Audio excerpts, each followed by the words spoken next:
mais um vídeo de estudo bíblico para nós mulheres, com o objetivo de que possamos aprender juntas e crescermos no conhecimento do Senhor, para que nos tornemos mulheres segundo o coração de Deus, cheias da presença do Espírito Santo e andando segundo a palavra. Nós tivemos em abril uma série com 30 mulheres da Bíblia. Foram 30 dias do mês de abril, onde cada dia nós observamos uma mulher da Bíblia. E claro, não deu para que nós observássemos todas as mulheres que aparecem na Bíblia. E uma das mulheres que não apareceu no nosso estudo e que muitas de vocês queriam e pediram que a gente falasse sobre ela foi Sara. Então hoje o nosso estudo bíblico para mulheres é falando sobre Sara, uma mulher que tem lições preciosas para ensinar a mim e a você.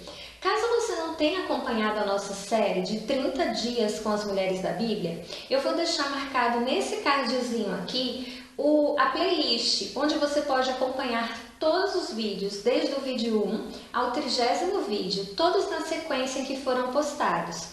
Também temos outros estudos que não fizeram parte dos 30 dias, como é o caso da Sunamita, da mulher cananeia. São vídeos que já estão aqui no nosso canal e eu vou deixar marcado para que você possa estar encontrando esses vídeos e aprendendo com essas mulheres também. Mas hoje nós vamos conversar um pouco sobre a vida de Sara. Eu não sei direito por que eu não coloquei Sara entre as 30 mulheres da Bíblia. Provavelmente porque eu acho que Sara é sempre mencionada, Sara é sempre falada pelas pessoas quando se fala de mulher, mas eu comecei a observar, primeiro que nunca vamos falar tudo sobre alguém que está na Bíblia, porque Deus sempre tem algo novo a nos ensinar. E segundo, que às vezes a gente, mesmo ouvindo várias vezes sobre aquela pessoa, há uma perspectiva única acerca dela e que limita a gente a olhar para ela só por um ângulo. É o que acontecia com Sara em relação a mim, não sei em relação a você. Pelo fato de Sara ser a primeira mulher na Bíblia que é mencionada com o problema de infertilidade, foi uma mulher que eu me identifiquei pela questão da infertilidade e também é como se todas as vezes que a gente olhasse para Sara ou visse a pessoa de Sara, a história dela se resumisse nessa luta para gerar um filho e no erro dela de ter se apressado em relação a como gerar esse filho sem esperar a providência de Deus. Mas eu comecei a observar, fazendo esse estudo para nós, que Sara tem um legado muito maior do que apenas o legado da questão de ser estéril e ter gerado um filho pela mão onipotente do Senhor. E é isso que a gente vai ver. O versículo que eu escolhi para que a gente possa estar observando um pouco sobre Sara se encontra na carta de 1 Pedro, capítulo 3, o versículo 6, que diz assim: como Sara, que obedecia a Abraão e o chamava Senhor, dela vocês serão filhas se praticarem o bem e não derem lugar ao medo. Minha amada, você já parou para observar a vida de Sara através dos olhos do que Pedro relata nessa sua carta? Aqui nós temos muito do legado de Sara para mim e para você. Eu descobri nesse estudo que Sara foi uma das mulheres que mais foi mencionada nas Escrituras, mais até do que Maria, mãe de Jesus. A Bíblia menciona Sara por várias vezes, não apenas no Antigo Testamento, mas também no Novo Testamento. E a gente começa observando a vida de Sara, através dos olhos de Pedro, que ele diz que Sara respeitava o seu marido. E que Abraão confiava os seus medos e as suas inseguranças à sua esposa, provavelmente por essa relação que ela tinha com ele, de confiança, de respeito, de honra. Minha amada, será que o seu esposo ele pode confiar em você? Será que ele pode contar os segredos mais profundos do coração dele, sem medo de ser julgado ou avaliado? A gente observa que quando Abraão contou para Sara dos seus medos, foi uma situação bem delicada. Quando eles estavam para entrar numa terra onde Abraão corria o risco de ser morto, pelo fato de Sara ser muito bonita e ser sua esposa. E ele chega para ela e fala: Sara, eu tenho medo de que eles me matem por causa de você. Então vamos fazer um acordo, diga que você é minha irmã.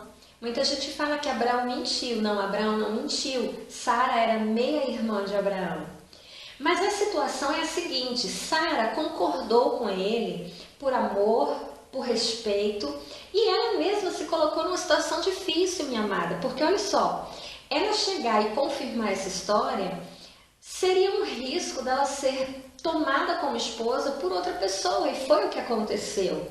Só que Deus em todo tempo tinha os olhos para Sara e para Abraão. E a gente observa que Sara estava disposta a fazer com que seu marido confiasse nela nos seus maiores temores. A gente observa que Pedro diz aqui que nós devemos ser como Sara e não darmos lugar ao medo. Minha amada, o medo é algo incrível que pode realmente paralisar a minha e a sua vida. Principalmente porque o medo e a fé não podem ocupar o mesmo espaço. Provavelmente, quando Sara oferece a sua escrava a Abraão para que dela gerasse filhos, era porque Sara tinha no fundo do seu coração um medo de que Deus não cumprisse a sua palavra. Ela estava vendo os sinais do tempo. Ela estava vendo que ela estava envelhecendo, que Abraão estava envelhecendo e que ela não tinha filhos. E ela sabia como era importante gerar filhos naquela cultura.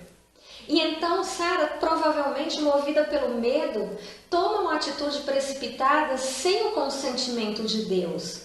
E isso causou consequências na vida dela, do seu esposo e da nação que Deus tinha um projeto para criar, para estabelecer. Outra coisa que nós podemos aprender com a vida de Sara é que Deus tem um tempo de cumprir as coisas e o nosso coração precisa estar aberto para esperar o cumprimento das promessas de Deus na nossa vida. Minha amada, Deus cumpre as suas promessas. Aquilo que Ele fala para mim e para você que vai fazer, Ele vai fazer. Se Deus falou, Ele se responsabiliza para cumprir o que Ele falou. A questão é que quando Ele for cumprir isso, não vai ser no tempo que a gente espera, nem da maneira que a gente espera. A gente simplesmente tem que entregar a nossa confiança ao Senhor e saber que Ele vai fazer da melhor maneira. Outra coisa que nós vamos aprender com Sara, e o legado que ela deixa para mim e para você, é um legado de fé. E que a nossa fé, ela pode sim mudar, e ela deve sim mudar para melhor no decorrer da nossa vida. À medida que nós crescemos na nossa caminhada com Deus, que nós buscamos mais a presença de Deus, que nós oramos, que nós lemos a Bíblia, nós vamos observar que a nossa fé, ela pode sim mudar de uma fé frágil, uma fé sem firmeza, para uma fé sólida e cheia de convicção. A Bíblia mostra em Gênesis capítulo 18 que quando Deus fala para Abraão que ele teria um filho de Sara, ela estava ouvindo a conversa e ela ri. Esse primeiro riso de Sara foi um riso de uma fé frágil, foi um riso de incerteza. Ela sabia que ela não tinha mais, humanamente falando, condições de gerar um filho, que o marido dela, humanamente falando, não tinha condições de gerar um filho. E ela o riso de Sara foi uma resposta de sua fé frágil, de sua fé que não achava que seria possível que aquilo se cumprisse àquela altura de sua vida. É tanto que uma das afirmações do anjo é: Abraão, por que Sara riu? Haveria algo difícil ou impossível para o Senhor? E a gente vê nesse momento da vida de Sara que ela deu um riso de incerteza. Mas à medida que as coisas foram acontecendo, que o tempo foi passando e que Sara engravida aos 90 anos de idade, ela pode sim ter uma confirmação de que Deus é aquele que cumpre as promessas que Ele faz, independente da nossa condição humana, independente do que os olhos podem ver. E a gente observa em Gênesis capítulo 21, verso 6, que Sara diz: Deus me encheu de riso, e todos os que souberem disso rirão comigo. Agora o riso de Sara não é mais um riso de incerteza. Agora, o riso de Sara é um riso de quem vê em sua vida a promessa de Deus cumprida. A promessa de Deus que não olha a circunstância, a promessa de Deus que não olha a nossa condição física, porque Deus é fiel. O que é que Deus tem prometido fazer na sua vida? O que é que Deus tem prometido fazer em sua casa, no seu casamento, na sua vida física, na sua vida profissional? Se Deus prometeu, minha amada, fica na posição, toma posse dessa palavra. No momento certo, Deus vai cumprir. Deus não trabalha adiantado e atrasado, Deus trabalha no momento preciso.